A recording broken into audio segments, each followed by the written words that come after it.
ช่วยกันเพื่อประหยัดไฟช่วยชาติช่วยไทยพลังงานพอเพียง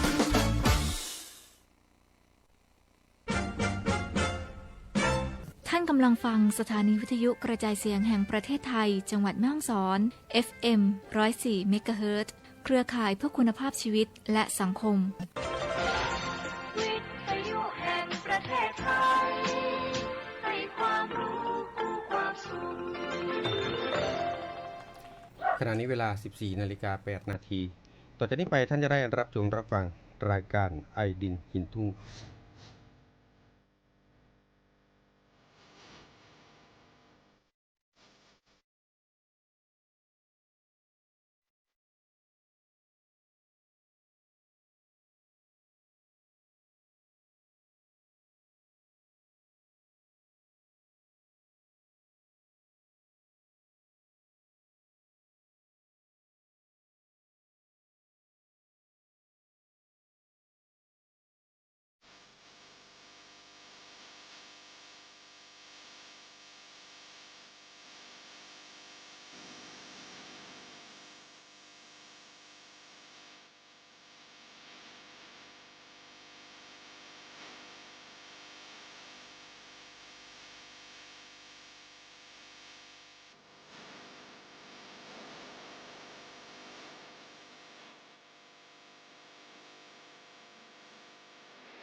สวัสดีครับท่านผู้ชมท่านผู้ฟังที่เคารพครับพบกับรายการไอดินกินทุ่งนะครับทางสวทแม่ฮ่องสอน FM 104 เมกะเฮิรตซ์นะครับแล้วก็ทาง Facebook Live นะครับเพจสวทแม่ฮ่องสอนนะครับวันนี้เราพบกันนะครับอากาศค่อนข้างที่จะร้อนเลยนะครับอบอ้าวซะเหลือเกินนะครับแต่ตอนเช้าครับยังเย็นๆอยู่นะครับในช่วงเมื่อคืนก็ยังเย็นๆนะครับพอสายๆมาเนี่ยก็เริ่มจะร้อนอีกแล้วนะครับ เป็นยังไงบ้างครับฟ้าฝนนะครับตกบ้างไหมครับเดี๋ยวนี้ก็ยังรู้ว่าพายุจะเข้านะครับไม่รู้ว่าที่ไหนบ้างนะครับบอกว่าภาคเหนือภาคอีสานนะครับมาตั้งแต่วันที่24แล้วนะ25 26นะครับก็ยังไม่มีวี่แววที่จะตกนะครับนะครับช่วงวันหยุดก็พักผ่อนหย่อนใจกันไปนะครับตรงไหนที่มีลำน้ำก็พักผ่อนนะครับท่านที่อยู่ใกล้ๆตรงไหนก็ไปตรงนั้นนะครับไม่ว่าจะเป็นทางนาประจาดนะครับก็จะมีนะครับแล้วก็นะครับทางห้วยขานนะครับทางผาบ่องนะครับทางใกล้เข้ามาหน่อยก็คือนะครับท่าปุงแดงนะครับกุ้งทุ่งกองหมูต่างๆนะครับเพื่อที่จะไปนั่งคลายร้อนพาครอบครัวนะครับไปนะครับสนุกสนานเล่นน้ำกันนะครับก็ระมัดระวังนะครับถ้าเอาน้องๆเล็กๆไปด้วยนะครับอย่าปล่อยนะครับผู้ปกครองทั้งหลายนะครับอย่าปล่อยให้น้องนะครับไปเล่นน้ำนะครับโดยที่นะครับเราไม่ได้อยู่ด้วยนะครับพยายามดูแลอย่างใกล้ชิดนะครับถ้าจะเล่นจริงๆก็ให้ผู้ปกครองนะครับพาไปเล่นให้จับได้นะครับอย่าให้น้องไปเล่นโดย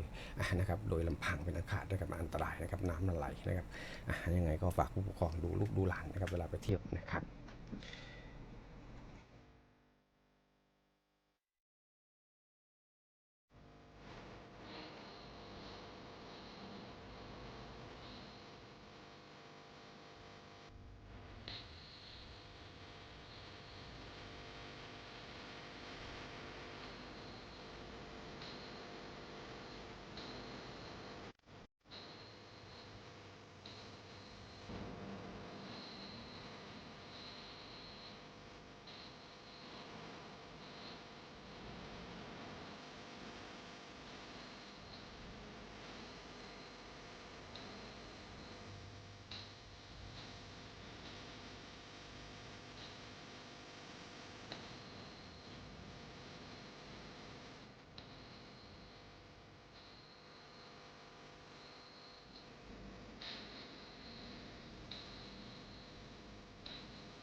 ผ่านไปนะครับกับ2ผลงานเพลงนะครับในช่วงแรกของรายการไอดินกินทุ่งนะครับกับผมดีเจวิทย์นะครับบทเพลง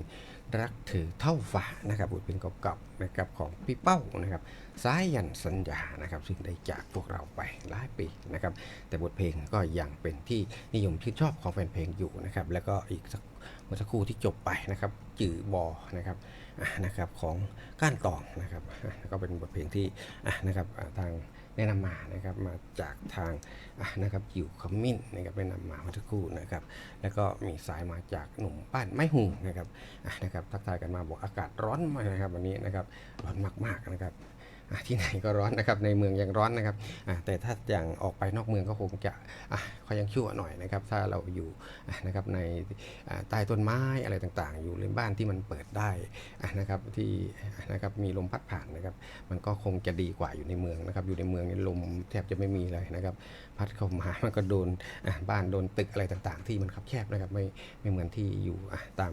บ้านนอกเมืองออกไปนะครับอากาศค่อนข้างที่จะดีอยู่นะครับแต่ถ้าออกไปในแดดร้อนเหมือนกันนะครับก็ยังไงเป็นกำลังใจให้ทุกท่านกันแล้วกันนะครับแล้วก็ทักทายกันมาทาง Facebook ไลฟ์นะครับคุณวดุณีคำร่านะครับป้าอู๊ดเขาเซ็นตลาดสายหยุดนะครับสวัสดีตอนบ่ายๆเช่นกันนะครับบอกว่าอากาศร้อนอบอ้าวครับนะครับแล้วก็แนะนำเพลงมาด้วยนะครับสาวสวนแต่งนะครับเดี๋ยวผู้จัดให้นะครับแล้วก็คุณสุริยันจันทานะครับสวัสดีตอนบ่ายเช่นเดียวกันนะครับคุณหมวยกุ้งเป้านะครับคุณสุริยันจันทาบอกนะครับช่วงนี้ดีเกจัดรายการบ่อยขึ้นนะครับถ้าไม่ติดภารกิจนะครับก็จะมานะครับดำเนินรายการให้ได้ทุกวันนะครับนอกจากว่าวันไหนที่ติดภารกิจจริงๆนะครับไม่ได้อยู่จริงๆนะครับบอกว่าอากาศร้อน อยู่สถานีก็ดีนะครับก็ดีครับอยู่สถานีบางทีก็นะครับได้อยู่ในห้องอย่างจัดรายการอย่างนี้ก็ยังอยู่ในห้องแอร์ก็รู้สึกเย็นสบายดีอยู่นะครับนั้นบทเพลงมานะครับก้ำกึ่งนะครับของพัชราแวงวันนะครับเดี๋ยวผมจะหาดูให้ทุกท่านเลยนะครับช่วงนี้นะครับแม่ของเรานะครับสถานการณ์น้ำมันต่างๆนะครับก็ยังมีพอใช้กันอยู่นะครับบางปั๊มอาจจะหมดเร็วนะครับแต่ปั๊มต่างๆก็ยังให้บริการทุกน้ำมันนะครับไม่ว่าจะเป็นดีเซลแก๊ส95แก๊สโซฮอล์ E20 ต่างๆนะครับวันท่านผู้ว่าราชการจังหวัดท่านก็นะครับไปลงพื้นที่อำเภอกุดยวมนะครับไปดูสถานการณ์น้ำมันต่างๆนะครับแล้วก็ดูการนะครับในร้านค้าต่างๆนะครับแนะนำให้นะครับติดป้ายนะครับสินค้าต่างๆแล้วก็อีกเรื่องหนึ่งก็คือนะครับขออย่าเพิ่งขึ้นราคาสินค้าต่างๆนะครับไม่ว่าจะเป็นสินค้าบริโภคต่างๆแต่ก็มีบางอย่างนะครับที่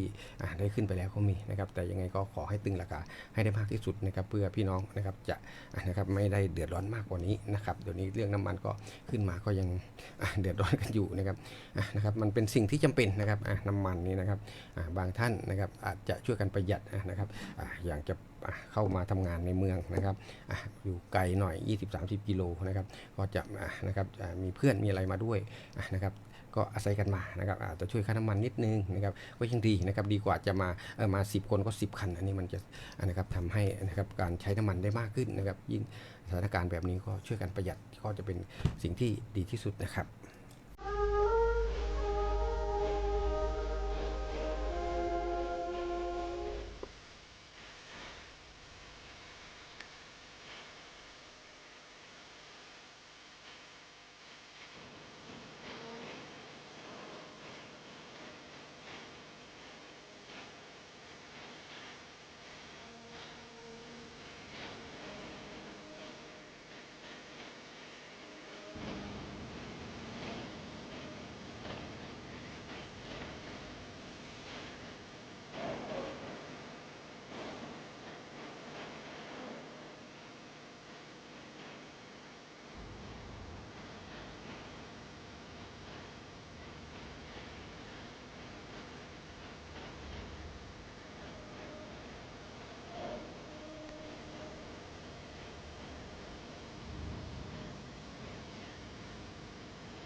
นะครับใจ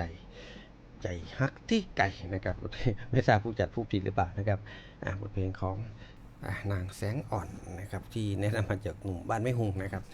นะครับคุณจุดเย็นจันทาบอกว่าผสมเพลงได้นะครับกำลังจะฟังเพลงจะขอเพลงนะครับถ้าท่านชื่นชอบนะครับไม่ว่าจะเป็นเพลงอะไรนะครับเพลงลูกทุ่งลูกกรุงเพลงหมอรำเพลงไทยใหญ่เพลงจีนต่างๆนะครับเพลงสากลก็ได้นะครับถ้าท่านชื่นชอบนะครับก็แนะนำมาได้นะครับรายการของเราเปิดกว้างนะครับให้กับท่านผู้ชมนะครับท่านผู้ฟังทุกท่านเลยนะครับชื่นชอบแบบไหนนะครับเราก็ยินดีนะครับที่จะนะครับมอบบทเพลงต่างๆมอบความสุขให้กับท่านนะครับบางท่านอาจจะทำงานอยู่นะครับบางท่านอาจจะนะครับเข้าไร่เข้าสวนอะไรต่างๆนะครับพกวิทยุไปด้วยบางท่านอาจจะขับรถนะครับฟังในรถไปต่างๆนะครับก็ยินดีนะครับที่จะนะครับเปิดเพลงที่ท่านชื่นชอบให้ท่านได้รับฟังกันนะครับมาดูข่าวดีนะครับของประเทศไทยเรานะครับเรื่องน้ำมันนะครับหลายๆท่านนะครับก็พะวงในเรื่องน้ำมันจะขึ้นราคาต่อไปนะครับอันนี้ข่าวดีนะครับทางรัฐบาลนะครับประเทศอิหร่านนะครับยอมให้นะครับเรือบรรทุกน้ำมันดิบนะครับของไทยนะครับผ่านช่องนะครับช่องแคบฮอร์มุซนะครับได้แล้วนะครับเมื่อเช้านี้นะครับก็ทางรัฐบาลก็แถลงออกมานะครับโดยท่านทูตของเรานะครับท่านได้โทรศัพท์โดยตรงคุยกับนะครับทางอิหร่านนะครับให้เปิดเส้นทางของเราก็ปรากฏว่านะครับเรือบรรทุกน้ำมันนะครับคันแรกของเรานะครับของบริษัทบางจากนะครับได้ผ่านช่องแคบนะครับฮอร์มุซมาเรียบร้อยแล้วนะครับคาดว่าจะถึงประเทศไทยใน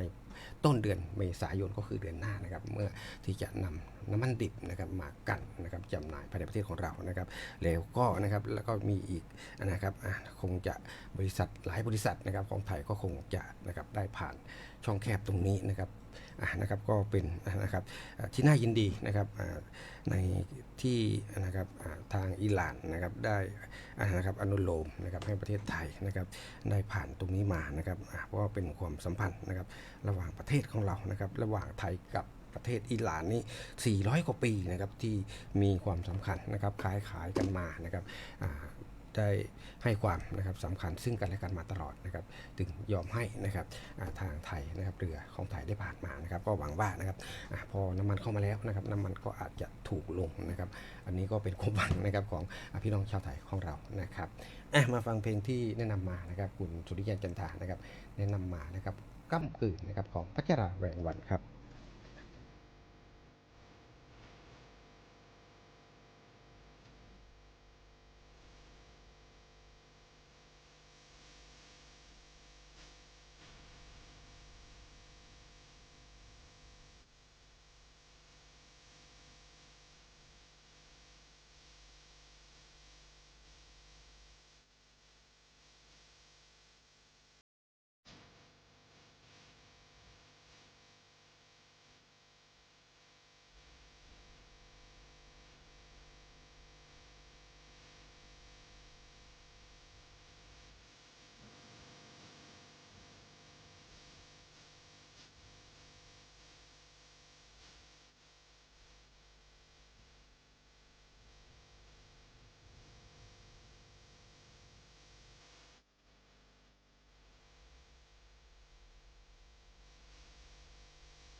อย่ามี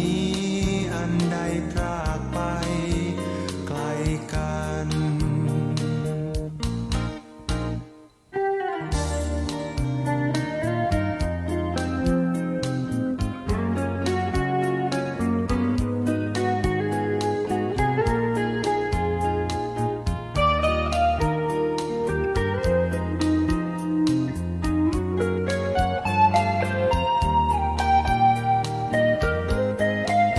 ก่อนเข้านอนฉันวอนฝันไปเพ้อครวญภาพรักร้อนให้ชวนละเมอ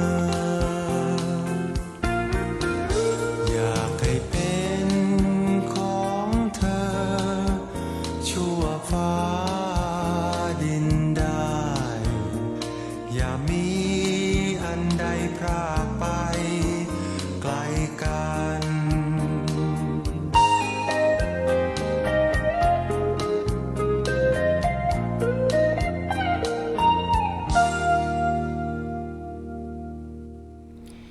ก็ผ่านไปนะครับกับ2บทเพลงนะครับ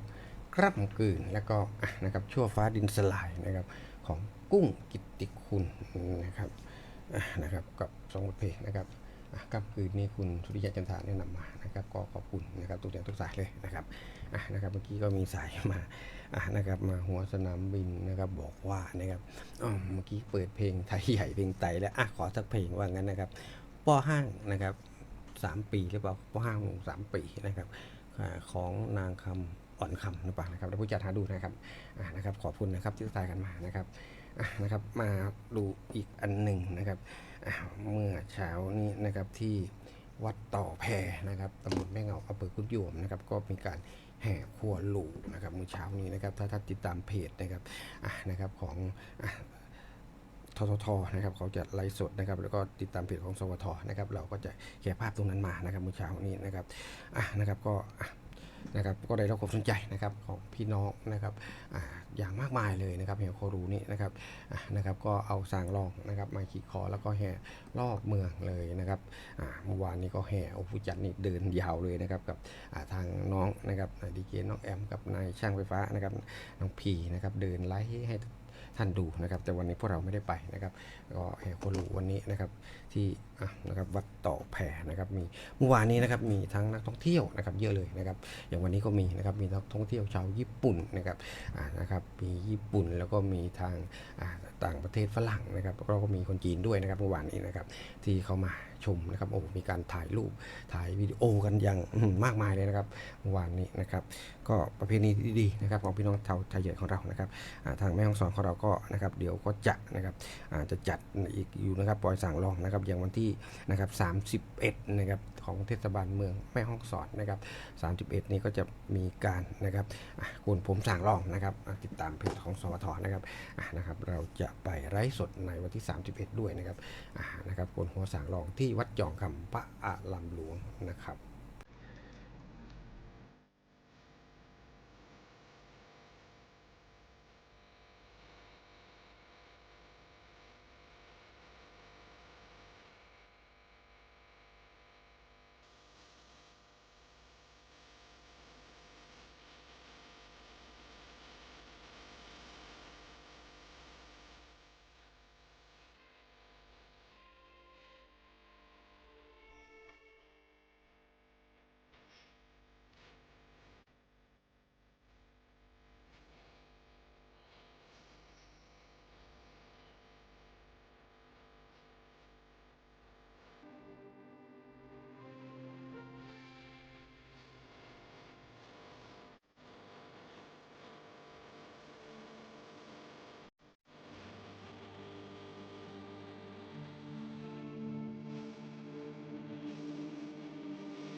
ครับก็ผ่านไปนะครับกับบทเพลงนะครับป้อห้างหนุ่ม3 ปีนะครับเป็นบทเพลงที่แนะนำมาจากทางหัวสนามบินนะครับก็ขอบคุณทุกท่านเลยนะครับนะครับที่ทักทายกันมานะครับแนะนำเพลงกันเข้ามาด้วยนะครับเมื่อกี้ก็มีคุณนพรัตน์นะครับสวัสดีต้นบ่ายนะครับแนะนำบทเพลงสู้เพื่อแผ่นดินนะครับของใบเฟิร์นมานะครับผู้จัดดูให้นะครับก็นะครับพยายามที่จะหาให้ทุกท่านได้รับฟังนะครับบทเพลงที่ท่านชอบนะครับคุณสุริเจกันทานะครับบอกว่าถ้าเวลาเหลือนะครับถ้ามีเวลานะครับนำเพลงมานะครับอยู่ลีฮื้อนะครับของจ่ายสายเขอมานะครับคงจะเป็นช่วงสุดท้ายนะครับเหลือเวลาอีก10 นาทีนะครับเมื่อกี้ก็มีมาจากทางคุณยวมนะครับอยากมีใครให้คิดถึงมานะครับของดวงจันทร์สุวรรณีนะครับนะครับกับ3 บทเพลงก็คงจะพอดีนะครับกับเวลา10 นาทีนะครับวันนี้ขอบคุณทุกเสียงทุกสายเลยนะครับที่ทักทายกันมานะครับไม่ว่าจะเป็นทาง FM 104 MHz นะครับแล้วก็ทาง Facebook Live นะครับเพจสวทแม่ฮ่องสอนนะครับวันนี้ต้องจากลาท่านผู้ชมท่านผู้ฟังแล้วนะครับขอทุกท่านมีความสุขทุกท่านนะครับสวัสดีครับ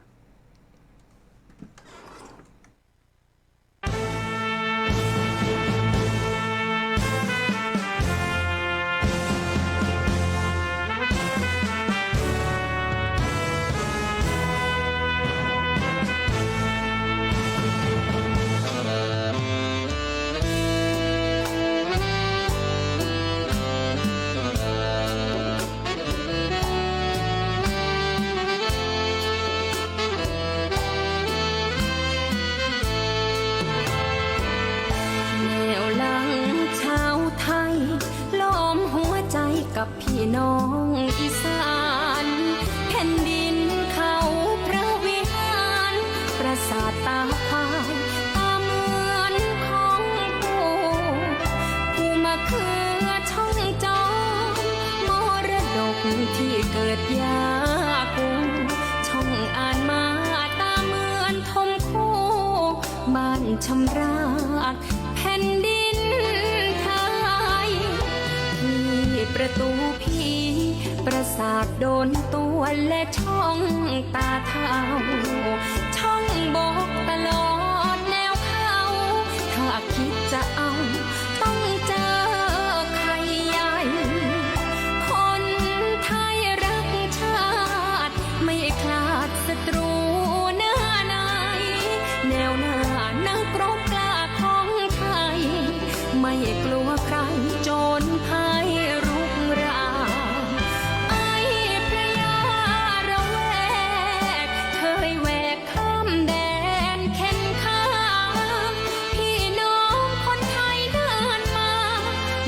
น้องทาแผ่นดินอีสานเหิมเกริมไปทั่วถูกตัดหัวแล้วเสียบประจานเอาเลือดคอล้างเท้าคราวนั้น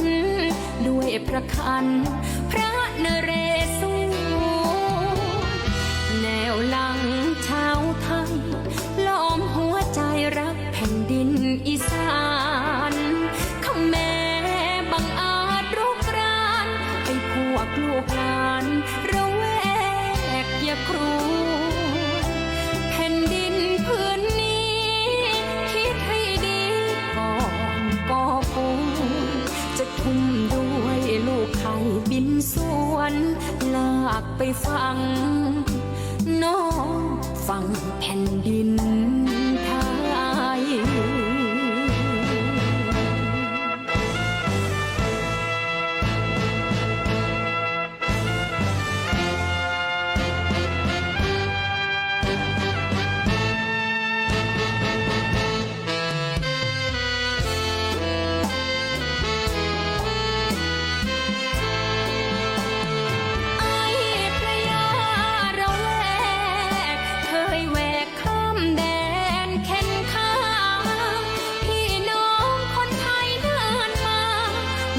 น้องทาแผ่นดินอีสานเหิมเกริมไปทั่วถูกตัดหัวแล้วเสียบประจานเอาเลือดคอล้างเท้าคราวนั้นด้วยพระคันพระนเรศวรแนวหลังชาวไทย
ยานไกลกันหึงนั้น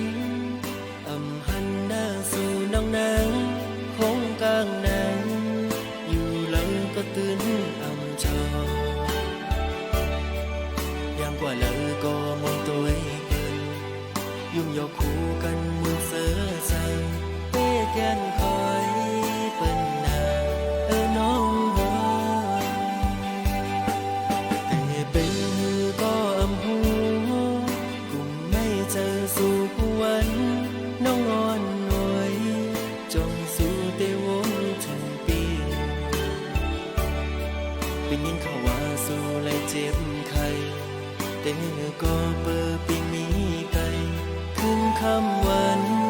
กุมย้อนห่างสู่นางลีอยู่ลีอยู่เหือยามใดน้องอ่อนหน่วยยามเฮาอยู่ไกลใจเฮามันกึมไว้นาอย่าไปเปิ้นเอาเปิ้นมาอย่าแก้กังเฮาสวงถึงปีอยู่ไกลเจอปียังตึงหาสู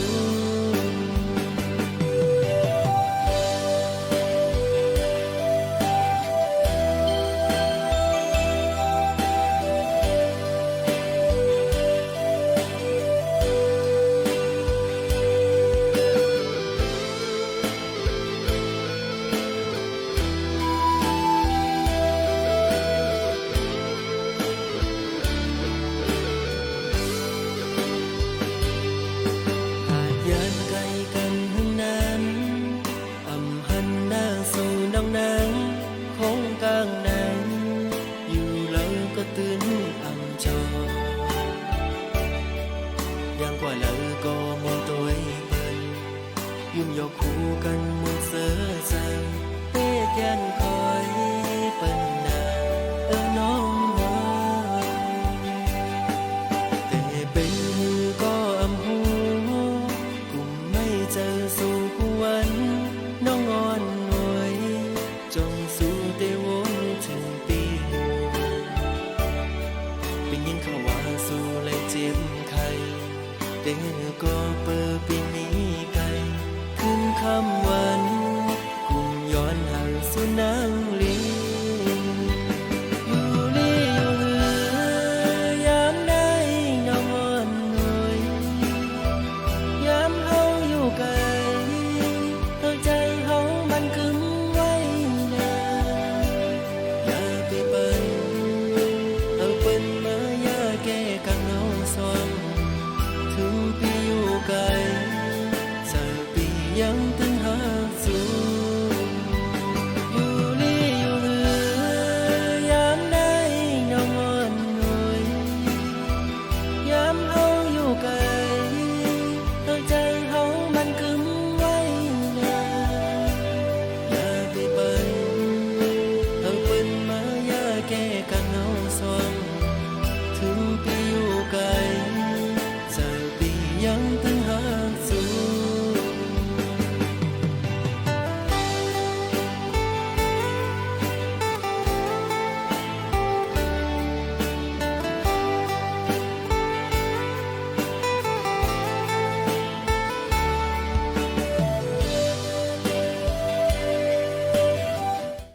ทั่วประเทศเสนอข่าวต้นชั่วโมง